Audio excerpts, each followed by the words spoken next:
중국의 위대한 선교사 허드슨 테일러는 지상 명령은 고려 대상이 아니라 복종해야 할 명령이라고 말했습니다.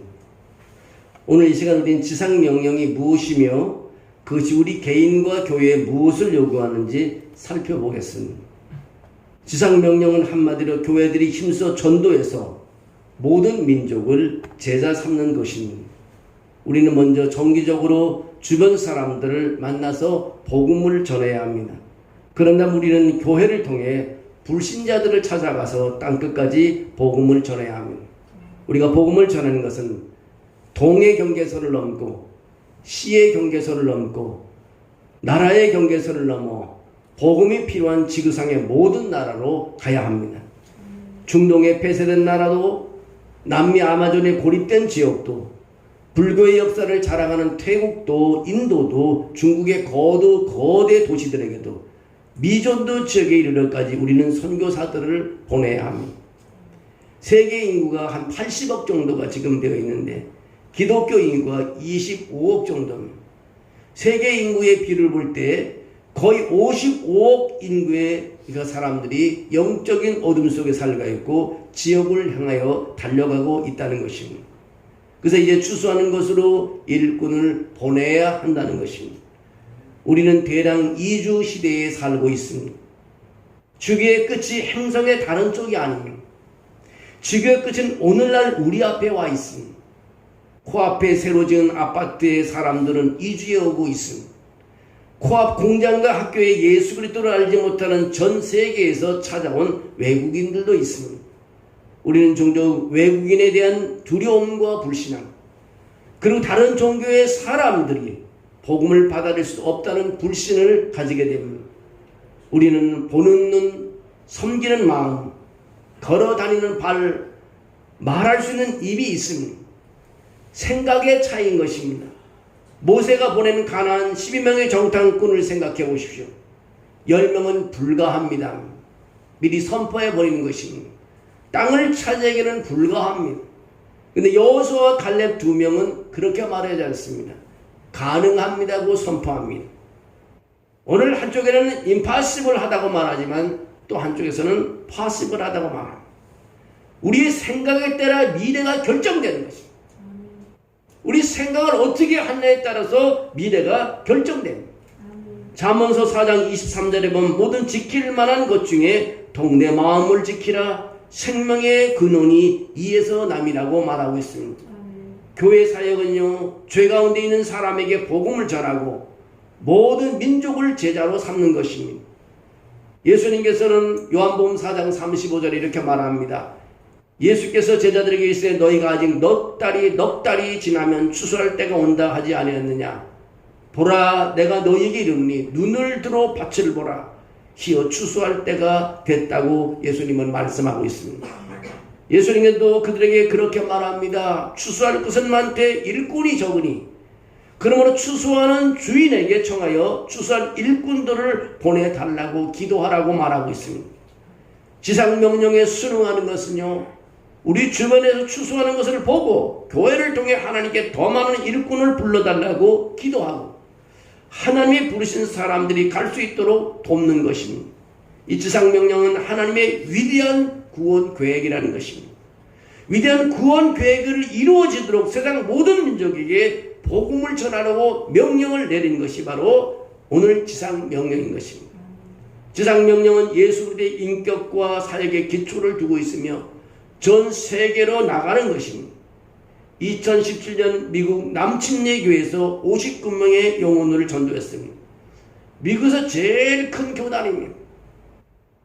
근데 그 제일 큰 교단에서 전체에서 59명뿐이 영혼을 구원하지 못했습니다. 2012년 미국 남침내 교회에서는요, 4곳 중에 한 곳은 지로 배티지입니다. 세례를 한 명도 베풀었다는 보고를 받지 못했습니다. 그것은 오래된 통계인 것입니다. 최근의 통계도 별 다를 것이 없습니다. 우선순위를 다시 생각해 봐야 합니다. 여러분, 우리나라 교회에서도요, 방송을 듣던 사람을 만나보면 그 큰 교단에도요, 주일학교가 다 없어졌대요. 우리 교회도 주일학교, 우리는 작은 교회지만 큰 교회도 주일학교 50%가 주일학교가 다 사라졌대요.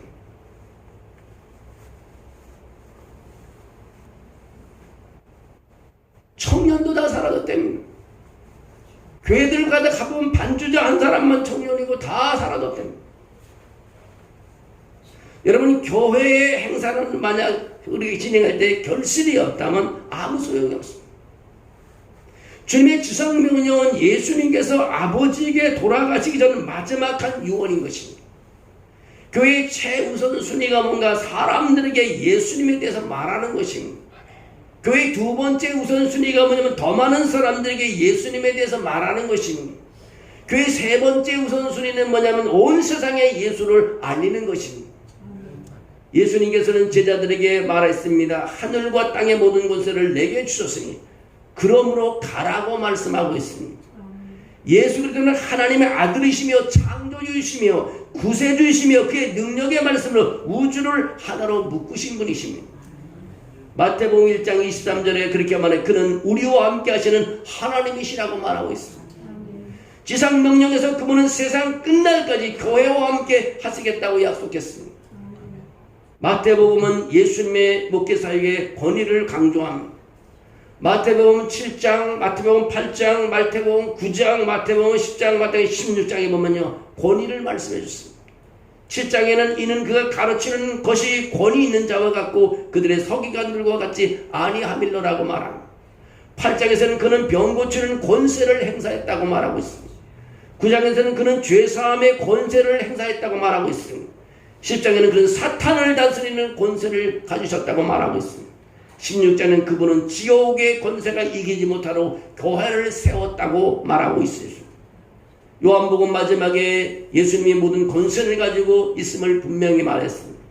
예수님께서 다시 그들에게 이르시되 너희에게 평강이 있을지어다. 아버지께서 나를 보내신 것 같이 나도 너희를 보내노라고 요한복음 20장 21절에 말하고 있습니다. 예수 그리스도의 권세를 받아들이는 것은 두려운 장벽을 극복하는 데 도움이 되는 것입니다. 거절과 실패에 대한 두려움 때문에 다른 사람들과 믿음을 나누는 첫 걸음을 떼지 못하는 경우가 많습니다. 사람을 두려워하면요 올무에 걸린다고 말하고 있습니다.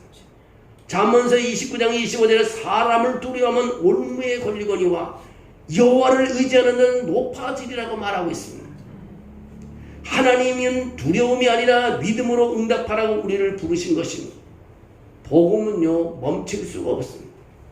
어떤 정부도 어떤 강력한 법도 어떤 사상도 어떤 통치자도 예수 그리스도의 복음을 막을 수가 없다는 것입니다. 디모데후서 2장 전체를 보면 내가 전한 복음대로 다윗의 씨로 죽은 자 가운데서 다시 살아났던 예수 그리스도를 기억하라고 하면서 복으로 말미암아 내가 죄인과 같이 매이는 데까지 고난을 받았으나 하나님의 말씀은 매이지 아니한다고 말하고 있고 그러므로 내가 택함받은 자들을 위하여 모든 것을 참으면 그들도 그리스도 안에 예수 안에 있는 구원을 영원한 영광과 함께 받게 하려 함이라고 말하고 있습니다. 예수님만이 주권자이시라는 것입니다. 그는 만왕의 왕이시요 만주의 주이시라고 말할 수 있습니다. 담대함을 가지고 예수 그리스도의 복음을 가지고 나가야 한다고 말합니다. 이제 만왕의 왕 만주의 주께서 그의 권세 아래 그의 사명을 위해 우리를 파송하고 있는 것입니다. 여러분 교회는요 열방을 향한 하나님의 선교 본부인 것입니다. 또 교회는 하나님의 선교의 목적이자 열매요 수단인 것입니다. 교회는 지상에서 가장 중요한 기관인 것입니다. 이런 이유로 우리의 투자 가치가 있는 것입니다. 교회는요 예수 그리스도의 복음을 가지고 그것을 주고 그 다음에 가게 하고 그 다음에 보내는 것입니다. 영어로 말하면 giving, going, sending인 것입니다. 이 역할이 교회가 중요하다는 것입니다. 바울은 에베소서 2장 20절에 그렇게 말합니다. 너희는 사도들과 선지자들의 터 위에 세우심을 입은 자라고 했습니다. 사도들에게 명하시면서 예수님 모든 시대의 교회들에게 그가 다시 오실 때까지 모든 족속으로 제자를 삼으라고 명령했습니다. 바울은 안디옥 교회에서 파송을 받은 선교사로 여러 차례 교회에 전폭적인 지원을 받았고 어떤 때는 이를 위해 스스로 생계를 꾸렸습니다. 바울은 빌립보 교회가 복음 안에서 동력자임을 칭찬했습니다. 그래서 빌립보서 1장에 보면 그렇게 말합니다. 내가 너희를 생각할 때마다 나의 하나님께 감사하노니 내가 너희 무리를 위하여 항상 기쁨으로 기도함을 드리며 너희의 첫날부터 이제까지 복음을 위한 일에 참여하고 있기 때문이라고 말하고 있습니다. 빌립보 교회의 동력자들은요, 바울의 선교 사역에 동참했습니다. 예수 그리스도의 복음보다 더 큰 동력자는 없습니다. 교회는 그리스도에 대한 담대한 증거를 세상에 전하고 일에 목숨을 바치는 자들을 지원하고 있습니다.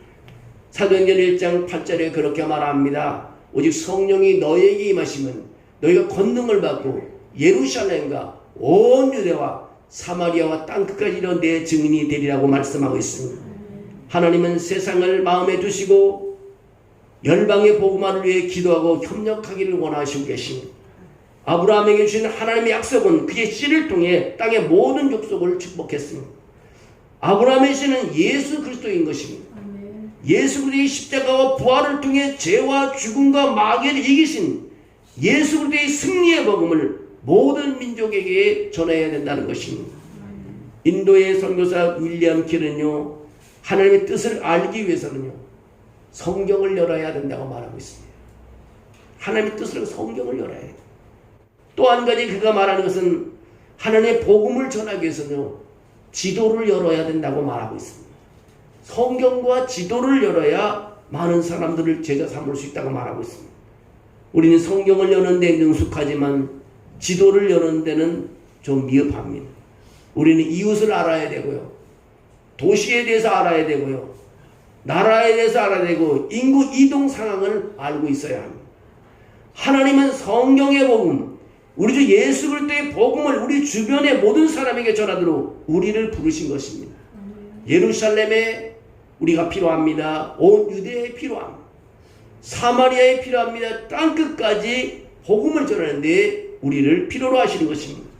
우리의 예루살렘, 우리의 온 유대 사마리아 땅끝 사이의 경계가 예전만큼 명확하지가 않습니다. 우리는 마트에 갈 때, 우리 동네를 걸어갈 때 무엇을 봅니까? 우리가 볼 수 있는 것은요, 영적인 눈이 있기 때문에 볼 수 있는 것이 많이 있습니다. 하나님의 열방을 우리 문 앞으로 인도하셨다는 것도 알게 됩니다. 질문 하나 한다면요, 예수 그리스도의 복음으로 그들에게 다가가기에 우리는 무엇을 하고 있느냐, 이렇게 질문하고 있습니다. 이웃에 대한 편견 때문에 가까이 갈 수가 없다는 것입니다. 모든 민족을 하나님의 마음을 인식하면 인종 편견이 사라집니다. 외국인에 대한 두려움의 장벽을 극복하는 데 도움이 된다는 것입니다. 요나는 니느웨 사람들을 매우 미워했습니다. 니느웨를 가기도 싫었습니다. 근데 하나님은 요나를 불러서 니느웨로 가라고 말하는 것입니다. 하나님은 그들을 부르셔서 요나를 세워서 심판의 말씀을 듣고 회개하고 구원받기를 원했지만 요나는 하나님의 부르심에 불순종했습니다. 그렇지만 결과적으로 요나는 결국 하나님의 명령에 순종하고 니느웨에 가서 말씀을 선포했고, 그때 백성들은 굵은 베옷을 입고 죄를 입고 회개하기 시작했습니다. 마찬가지로 하나님은 우리가 친구에 하는 것처럼 원수에 대해서도 동일한 동정심과 사랑을 나타내도록 우리를 부르셨다는 것입니다.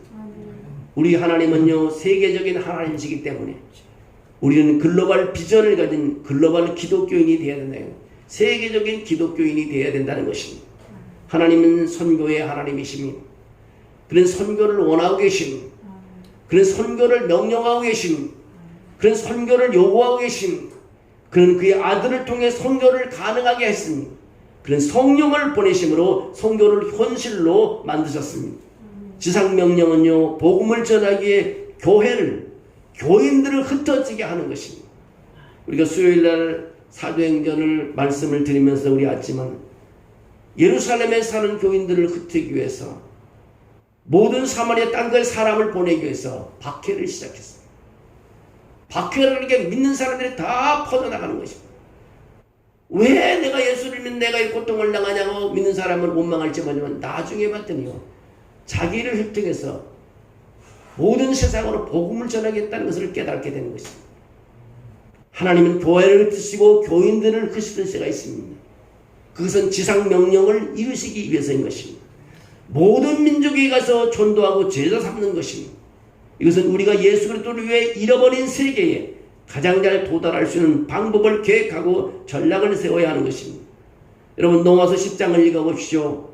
누군지 주의 이름을 부르는 자는 구원을 받으리라고 했습니다. 믿지 않은 이를 어찌 부르시오? 듣지도 못한 이가 어찌 믿으리요? 전파하는 자가 없이 어찌 들으리요? 보내심을 받지 않았으면 어찌 전파하리요? 기록된 바 아름답도다 좋은 소식을 전하는 자들의 발이요 함과 같으니라고 말하고 있습니다. 좋은 소식을 전하는 사람들의 발은 참으로 아름답다는 것입니다. 전도하는 발걸음이 아름답다고 말하고 있습니다. 로마서 10장 10절에 그렇게 말합니다. 그러므로 믿음은 들음에서 나며 들음은 그리스도의 말씀으로 말미암았다고 말하고 있습니다. 방법은 변하고 적응해야 하지만 변하지 않는 복음은 그대로라는 것입니다. 교회는 과거의 전통을 존중하면서도 예수 그리스도의 복음으로 이 세상과 세상에 다가갈 수 있도록 열려있는 사이에서 균형을 찾아야 합니다. 우리가 할 때 우리의 구원을 확보하기 위해 하늘에서 땅으로 예수 그리스도의 발자취를 따르고 있습니다. 우리가 보낼 때 우리 아버지께서 아들을 보내신 것처럼 우리를 보내신 예수님의 모범을 따라야 한다는 것입니다. 위대한 교회의 특징이 뭐냐? 수용 인원이 아니라 파송 인원이라는 것입니다. 교회가 많은 것이 위대한 것이 아니라 많은 사람을 파송한 것이 위대한 것입니다. 10명이 앉아있더라도 그 교회에서 수천 명을 파송했다면 1000명이 앉은 것보다 더 놀라운 일이라는 것입니다. 여러분, 교회는요 파송이 있어야 한다는 것입니다. 제자를 삼아야 한다는 것입니다. 제자라는 하나님의 모든 자녀의 마음에 그리스도가 형성되기까지 그분을 돕고 그분을 가르쳐야 된다는 것입니다. 성부와 성자와 성령님으로 세례를 줄 때 우리는 의미 없는 의식을 행하는 것이 아닙니다. 우리가 가서 세례를 주는 것은 예수 그리스도의 명령이기 때문에 그렇습니다. 예수님은 모든 믿는 자에게 세례를 베풀어지도록 명령을 내렸습니다. 사도행전 2장 37절에서 보면은 이렇게 말하고 있습니다. 그들이 이 말을 듣고 마음에 찔려 베드로와 다른 사도에게 물어 이르되 형제들아 우리가 어찌할꼬? 베드로가 이르되 너희가 회개하여 각각 예수 그리스도의 이름으로 세례를 받고 죄사함을 받으라. 그러면 성령을 선물로 받으리라고 말하고 있습니다. 에베소서 4장에도 보면 그가 어떤 사람은 사도로, 어떤 사람은 선지자로, 어떤 사람은 복음 전하는 자로, 어떤 사람은 목사와 교사로 삼았으니 이는 성도를 온전하게 하여 봉사의 일을 하게 하며 그리스도의 몸을 세우려 하려 하심이라고 말하고 있습니다. 우리가 다 하나님의 아들을 믿는 것과 아는 일에 하나가 되어 온전한 사람을 이루어 그리스도의 장성한 분량까지 충만한 데까지 이르니라고 말하고 있습니다. 예수님의 가르침은요, 내가 분부한 모든 것을 지키라고 말씀하고 있습니다. 모든 신자들이 함께 성장하여 그리스도를 닮아가도록 하고 다른 사람들을 제자로 삼을 수 있는 지상 명령의 과제를 수행하는 일이라는 것입니다. 여러분, 지상 명령의 약속이 뭔지 아세요? 예수 그리스도가 문자 그대로 그렇게 말한 세상 끝날까지 임재와 권능과 공급하심으로 우리와 함께 하실 것이라는 것입니다. 여러분, 약속은 너와 함께 하리라가 아니라 내가 너와 함께 하리라고 말하고 있습니다. 마태복음 예수 안에서 하나님이 우리와 함께 하시는 선언으로 시작하고 동일한 약속으로 끝나고 있습니다. 하나님이 우리와 함께 하신다는 것입니다. 우리는 하나님의 뜻을 행하면서 결코 혼자가 아닙니다. 우리가 아무리 외로워도 두려워도 결과가 없이 실망스럽더라도 예수님은 세상 끝날까지 우리와 함께 하시겠다고 약속하고 있습니다. 사도행전 1장 7절에 그렇게 말합니다. 예수님께서 이 시대의 때와 기한은 아버지께서 자기 고난으로 정하신 것이 아니라 너희가 알 바 아니오. 그러나 성령이 너희에게 임하시면 너희가 권능을 받고 예루살렘과 온 유다와 사마리아와 땅까지로 내 증인이 된다고 말씀하고 있습니다. 하나님은요, 경제 침체를 경험하지 않습니다. 하나님에게는 경제의 침체, 경제의 불황이 없습니다. 그분은 모든 만물을 소유하신 분이기 때문에 그렇습니다. 그리스도 예수 안에서 영광 가운데 풍성함을 따라 우리의 모든 필요를 채워주시는 분이 하나님이십니다. 이런 이유로 중국에 파견된 유명한 선교사 허드슨 테일러는 이런 말을 했습니다. 하나님의 일을 하나님의 방법으로 행하는 일은 결국 하나님의 공급이 부족하지 않기 때문이라고 말을 하고 있습니다. 여러분, 허드슨 테일러는 페이스 미션을 하는 사람입니다. 누구한테 도와달라는 말을 하지 않는 사람입니다. 믿음으로 하는 것입니다. 믿음으로 가면 하나님께 채워졌다는 것을 그는 증명해 내었습니다. 그는 돈이 필요하면 하나님 돈을 주시고 사람을 필요하면 사람을 붙여준다는 사실을 그는 알고 페이스 미션을 하고 한 번도 사람한테 인위적으로 돈을 달라고 해본 적이 없다고 합니다. 우리가 추수할 때 하나님은 함께 하시겠다고 약속했습니다. 희망도 없고 하나님도 없는 흑암 속에 사는 세상 백성들에게 구원의 메시지를 하나님께서는 약속했습니다. 여러분, 로마서 1장 14절에 그렇게 말합니다. 헬라인이나 야마이나 지혜 있는 자나 미련한 자에게 내가 다 빚진 자다. 우리는 은혜에 빚진 자들이라고 말합니다. 우리가 받은 복음을 다른 사람에게 전하기 위해서 활동해야 된다는 것입니다. 우리가 하나님께 대한 반응은요, 주는 것입니다. 여러분, 하나님에 대해서 여러분 반응할 수 있으면 주는 사람이 되어야 되고, 하나님에 대해 반응할 수 있는 것은 여러분 가는 사람이 되어야 되고, 하나님께서 반응할 수 있는 사람은 여러분 주는 사람이 되고 보내는 사람이 되어야 됩니다. 고린도후서 8장에 보면요, 형제들아, 하나님께서 마게도냐 사람들에게 주신 은혜를 우리가 너에게 알게 하노니 환난의 많은 시련 가운데서 너희의 넘치는 기쁨과 극심한 가난이 그들의 풍성한 연보를 넘치게 하게 하였느니라. 내가 증언하노니 그들이 힘대로 할 뿐 아니라 힘에 지나도록 자원하여 했다고 말하고 있습니다. 주는 일을 했다는 것입니다. 자신을 먼저 주님께 드렸다는 것입니다. 마게도냐 교회 성도들의 구원에 동참해달라고 간청했습니다. 그 원인은요, 예루살렘에 흉년이 들었기 때문에, 예루살렘에는 궁핍한 성도들에게 큰 기근과 고난을 하기 위해서 마게도냐 사람들이 헌금해서 주는 일을 했다는 것입니다. 여러분의 삶은 하나님의 선교에 기꺼이 바치는 사람이 되는 것입니다. 주는 삶이 바로 복이 있다는 것을 가르쳐주고 있습니다. 또 하나는 하나님께 반응할 수 있는 것은 가는 사람이 되는 것입니다. 그리스도 알지 못하는 사람에게 가서 복음을 전하라는 것입니다. 가라는 명령은요, 가서 제자 삼으라는 것입니다.